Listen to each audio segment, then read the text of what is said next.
Susunan sawah ceking teras ini direkam pakai drone menjadi semakin kece dinikmati pemandangannya. Dan Helga Kristina berbagi videonya untuk DCJ.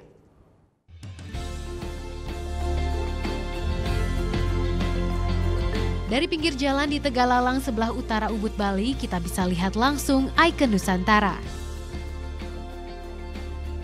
Tradisi, kearifan lokal, masyarakat Pulau Dewata turun-temurun. Dari udara, subak, susunan anak tangga, sistem pengairan sawah khas Bali ini bak lukisan.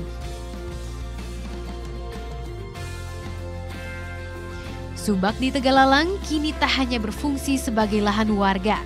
Karena sistem tradisional ini sudah mendunia dikenal, lahan sawah juga menjadi tempat wisata trekking. Tradisinya terus terjaga, dikenal sebagai salah satu ikon Indonesia.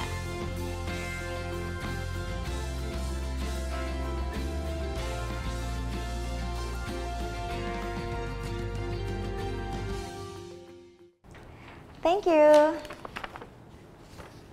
Udah selesai nonton beritanya? Jangan pergi dulu dong. Subscribe dulu dan nonton tayangan lainnya di sini. Subscribe, nonton lagi. Subscribe, nonton lagi. Kak.